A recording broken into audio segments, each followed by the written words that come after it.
Okay, so let's get behind the wheel of the Subaru STI. So we are lucky to have a stick shift here. Clutch engagement point is very easy. The shifter is actually pretty stiff compared to other cars I've driven in the past.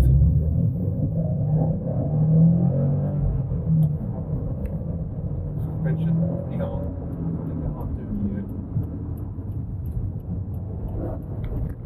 With a sticky tire and the hard suspension, you can make some pretty nice hard turns. I guess the main thing that qualifies this car is really responsiveness and the rawness that you can get out of the car. It is fast, but it doesn't actually feel that fast because the way you are seated in the car, the position is pretty high up. You have a ton of visibility all around you.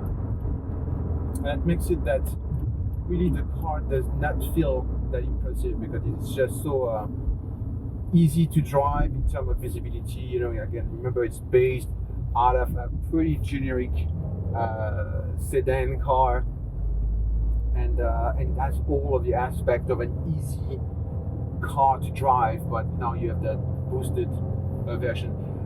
I'd say the biggest advantage of this car is obviously to drive when the traction conditions are not optimal. You know, when it's rain, when there is snow, and here in Miami, it's not really a problem that we have. So I guess the main really advantage of the WRX is not really obvious when you drive in this kind of condition. I wish it would be raining a little more. Maybe it will, but still a nice turbocharged engine.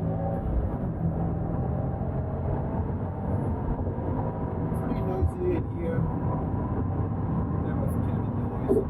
It's not exactly yet quite right. It's something you can enjoy. The exhaust noise actually not that strong. It's more like the whole ambient noise overall around, which are actually pretty heavy. But the car handles pretty well. It's one of those cars that you can turn the steering wheel like this left and right to slalom on your lane, and you're not like just pitching in every direction. You're actually, having a pretty good time. There is the exhaust note here.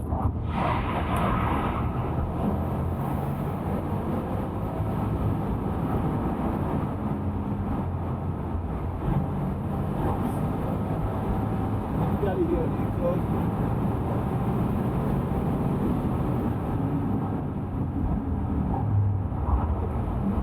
Great braking ability as well. Even though this is a cat back exhaust, you really can't make the noise of it even in a tunnel. There is kind of a deep bass, almost droning noise when you drive around town, but outside the car you can't really make much of it. So I can see why you would want to get a little bit more of a stronger, aggressive tone there on your exhaust. Again, the raw responsiveness of the steering and the strong suspension is really the main attraction, really what's going to make the car fun around, something you can really feel everything. And I could totally see myself sliding this in the gravel, if only there was any around here, but that we have road bumps here. And yeah, it's a little firm. The seats themselves are also quite firm. So you can definitely feel everything going on here.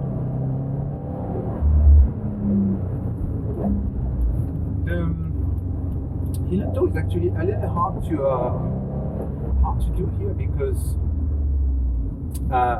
the problem that the pedal from the gas to the brake pedal is actually pretty spaced out, and you really have to put your feet in diagonal to make it work. But the problem is that the transmission tunnel here in the front is very present, so I can't really put my heel there on the right, unfortunately. It's still a ton of fun to push.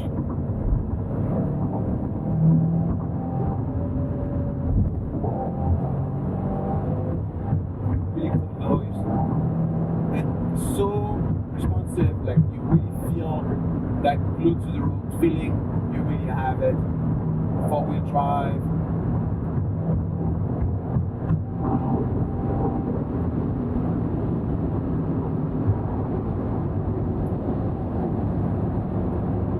Good suspension. It's really a pleasure to drive that car.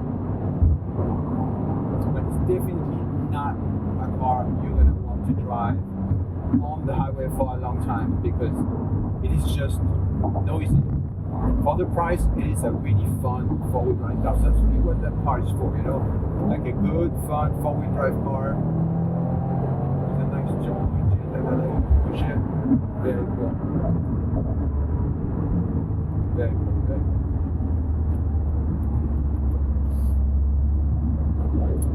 And yeah. Okay, so we pushed the car a little bit in a tunnel here back and forth. Now we're gonna have to do what most people have to do, which is go back to your regular commuting driving, a little bit of a highway, a little bit of street driving, and let's see how that feels.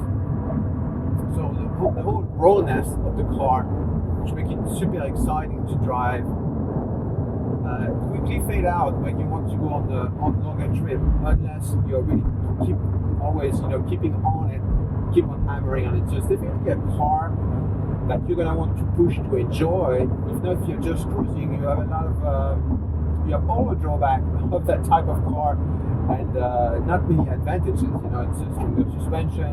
The steering wheel is very precise, but end up being twitchy when you just want to commute.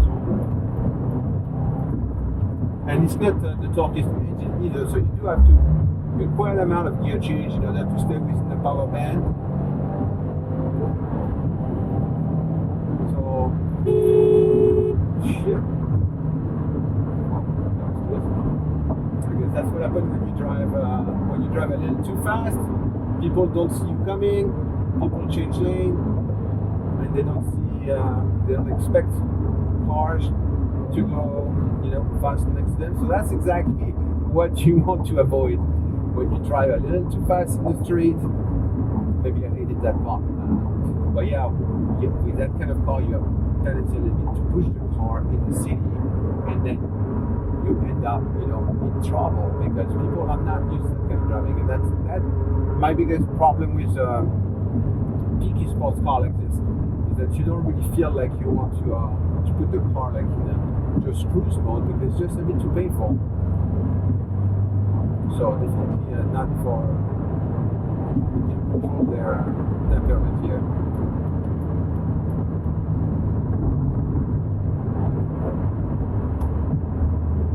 So on the highway on a day-to-day basis, you can totally manage this car, but it is quite noisy. The grippy tires, the large amount of windows all around the car, and the stiff suspension.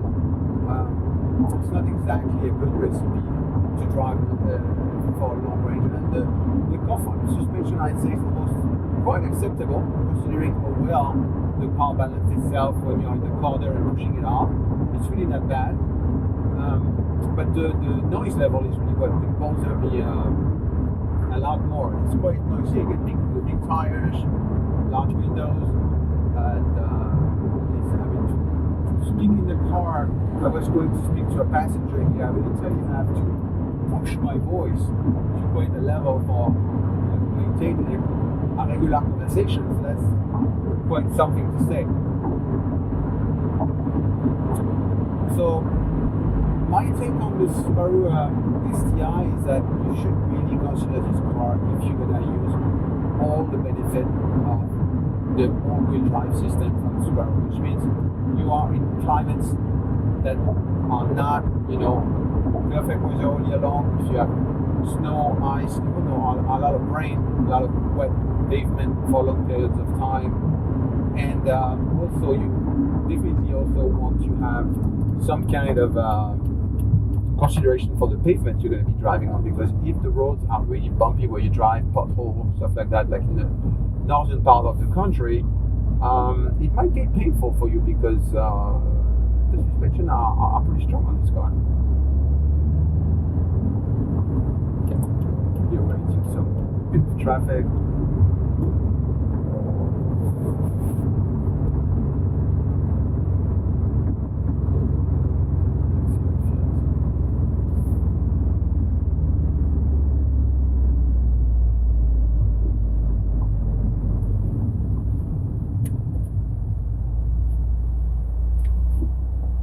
Okay, so we are behind the wheel of the 2020 Subaru STI. So this car used to be called the WRX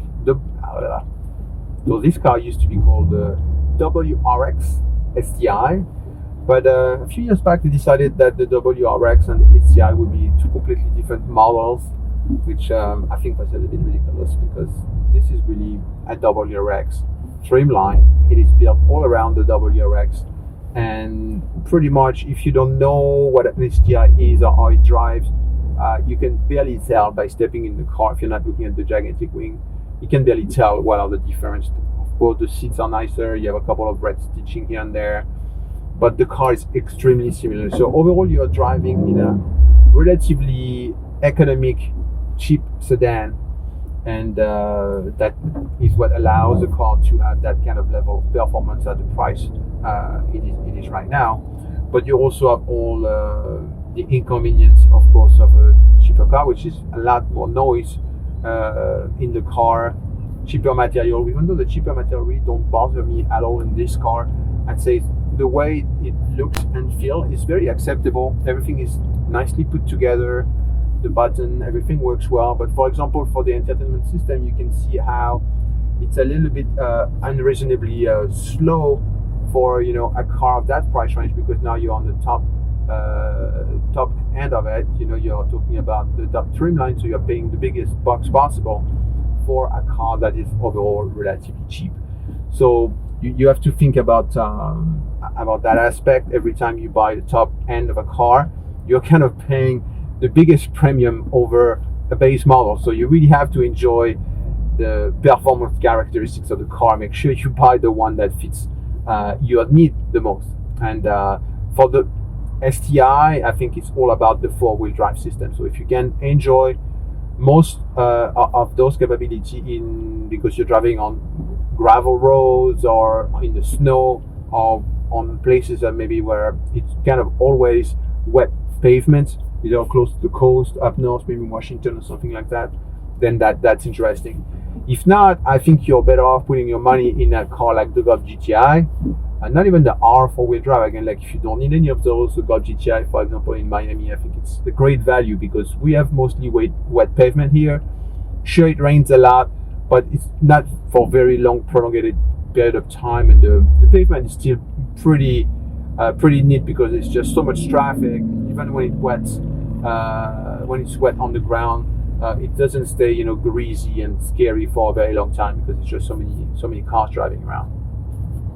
So I always think that the STI doesn't have much of its place around here in Miami, but there's still a lot of cool characteristics coming from the four-wheel drive. And that is that when you are applying powers in turn, let's say on ramp, things like this, you really have an amount of grip that's of course superior, and that's a pretty cool trick. If you like to take the on ramps as fast as possible with the combination of the sports tires on the STI and the four-wheel drive system, you can really have a lot of fun taking quite some G's getting on ramps, which is pretty hard to achieve with any other car that would be a rear-wheel drive. Even if you have an M4, there are some certain limits, and the traction control will kick in or help you trying to stay on the road. But with four-wheel drive, you have a little bit of fun here. One thing that's interesting though is the car has some amazing visibility inside, because again it's based on that relatively basic sedan with ton of glass all around you. When you drive this car, you have a fantastic visibility. So driving around town, it's not like any other sedan. I think most sedans these days want to get that sporty look to them, and they reduce the amount of windows around the car. And on the STI, it feels like a bit that old school, like Volvo-ish from the 90s where they had so much glass around the car. So I would definitely tint it because it's gonna get hot in here with so many windows. But that's an aspect that I really enjoy on the STI. What else can I say? I guess that my biggest thing is really you have to know what you're signing up for when you get this kind of car. If you have a big fan of the STI brand, I guess either you can really use it because of the weather condition around your area, or you want to go maybe for heavy modifications. And that's a point that I want to underline, is because those cars have ton and ton of aftermarket parts for them. And the reason being that the way it's delivered now, it's almost a tame version of maybe even what they used to be. I remember 10 years back, the turbo lag was much more pronounced. So it was less of an all-rounder car. You would wait and then the turbo would kick in, you would get really pushed. And even back then, people wanted to modify them to put bigger turbo. So when I'm feeling the STI now, I'm thinking that personally I enjoyed more the crazy turbo lag from the previous generation, and I totally understand why you would want to buy this and then go for aftermarket, putting bigger turbo, bigger injector, and make tons of power, because the drivetrain with a four-wheel drive has amazing capability to deliver more power and keep the car drivable. Even though it's going to be crazy, but it's still going to be quite drivable. So it's a great base for modification, and I think that's really where you should be if you want to buy this car. You should want to potentially explore modification and be in an area where the weather going to allow you to really extract the best from the STI. I think that's it. I just wanted to give you a little bit of my feeling on the car and who should buy it. I hope you'll enjoy my 2 cents on the video, and if you like it, thumbs up, subscribe, and I'll see you for another video.